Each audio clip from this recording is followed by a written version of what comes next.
Focal recently unveiled a new integrated speaker system, the Diva Utopia. This two-box, no-wire system aims to fit into modern living rooms while delivering truly high-end performance. Since there are other two-box integrated systems at much lower prices, we attended demonstrations in New York City, mostly to assess whether this kind of system architecture could deliver performance advantages. Let's see.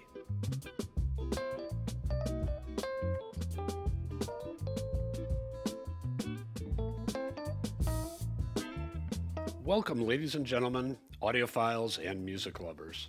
Today I'll be previewing the Focal Diva Utopia.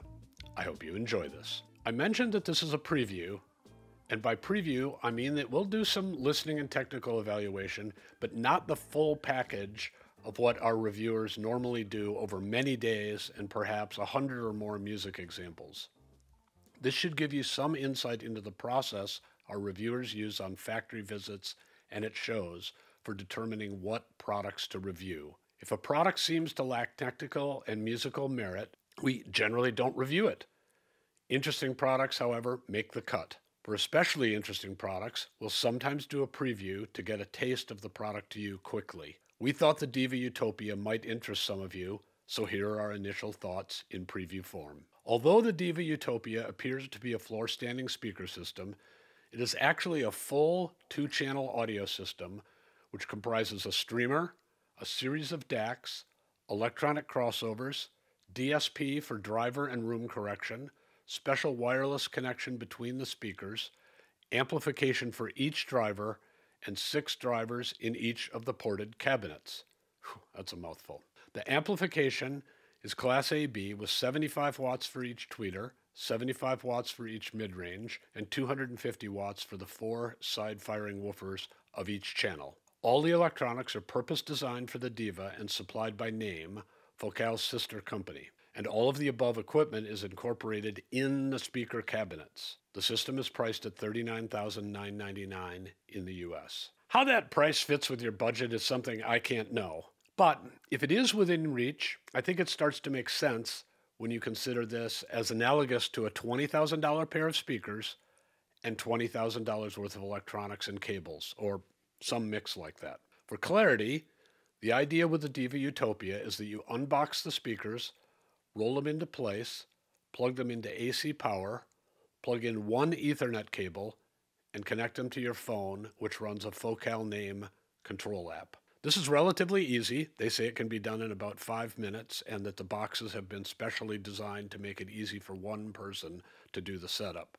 But more importantly, this minimizes the equipment and wiring footprint. The app can then be used to select streaming services and albums, particularly from Qobuz and Tidal, which are able to deliver high-resolution music. The proprietary UWB wireless connectivity between the speakers was developed to allow high-res streaming up to 2496 to happen reliably. Wi-Fi has sketchy data rates, especially in dense environments. And it also allows for the timing accuracy needed to deliver high res and between the two speakers. With a wired connection, streams up to 24/192 can be used. The Divas also support HDMI or optical in from a TV. There are analog line inputs too, though these go through an A to D conversion process to integrate with the core signal architecture. The line in is primarily intended for a turntable with a phono preamp, which is necessitated to limit noise and impedance issues of a pure low-level cartridge running over long cables. Focal also assumes that you may use the Divas at parties, and that levels may be high. They've designed the circuitry so that you can't blow them up, or so they say. This is possible because they know the input and output and thermal parameters of the whole system and can auto-adjust levels to keep things from melting or coming unglued. A managed, safe operating area is the term of art, something that isn't possible with separates. It is interesting that Focal felt the audio bias against Class D amps was a bigger issue than the bias against DSP or digitizing analog signals. While these biases have highly debatable merit, they have been a drag on progress for many manufacturers, so it's reasonable for Focal to take them into account. I suspect the decision, despite these concerns, to use a full digital signal path to the amps was because they couldn't achieve their lofty performance goals for this market without it. We'll see how all of this works in an SQ evaluation, but I think DSP also has special merit in that the likely setup for systems like this involves being in a living room. We'll see how this applies in an SQ evaluation in a bit, but I think DSP also has special merit in the likely setup for systems like this. What I mean is that the envisioned customer wants the Divas to work in a living room, which means speaker placement to fit with the furnishings that already exist, and also tends to mean zero room treatment. Focal has invoked DSP to adjust for speaker placement, listener location, and to some degree the impact of reflective environments. The system can also do tuning for listener preferences. Focal has paid some attention to appearance. The initial finish is a distinctive soft fabric material which seems intended to signal residential decor rather than man cave. The side panels are separate pieces, allowing Focal to eventually release a series of finishes, understanding that blending with tastes and furnishings is important in this usage scenario. All right, let's talk about sound quality. Now, I'm just doing a preview based on a 90-minute listening session.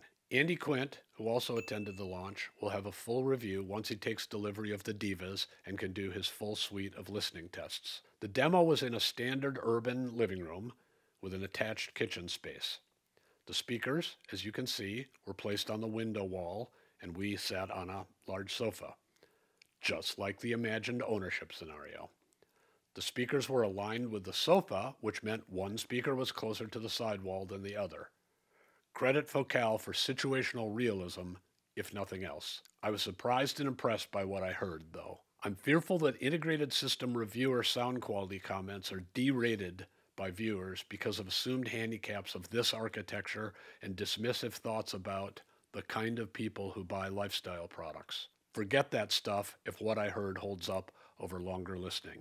The Divas are competitive with separates, and maybe superior at some things. Let's start with one of those potential superiorities. The natural transient attack and decay of the Divas appears to be outstandingly realistic.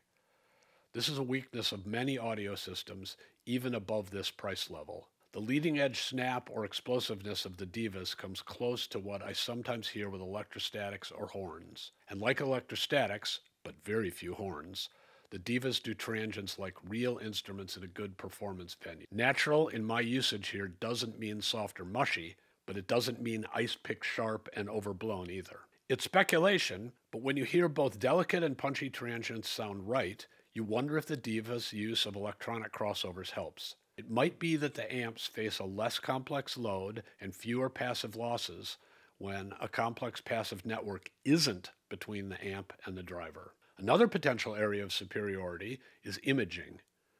Regular sweet spot imaging seemed fine, and this needs Andy's evaluation on familiar recordings. But we had the good fortune, as it turns out, of sitting away from the center seat for the first part of the demo. This happens a lot at shows and launches. I was essentially on the left speaker axis. What surprised me was that the image was spread across the virtual stage defined by the speakers more coherently than is normal with stereo when you're in this kind of listening position. It was more like being in a concert venue where I definitely prefer the center position, but being 10 seats to the left or 10 seats to the right of center isn't a tragedy. The point here involves listening in small groups. A system that is in your living room invites being shared with others, and we've talked to a lot of audiophiles who want this capability. Moving on, the upper mid-range and treble balance is in no way unique, but I'd count it as a strength the way Focal has executed it here. Output in this region is not shy or rolled off, but it isn't strident or aggressive either. It seems clear with very low distortion. I did hear one track where violin seemed a little bit edgy, but this happens on enough recordings that I bet the recording was the issue and the speaker just served it up. Bass seemed well judged, but I have to add the caveat that talking about bass in a room you've never been in before can lead to a review of the room more than the speaker. Anyway, bass seemed punchy and ample with excellent control for a ported design.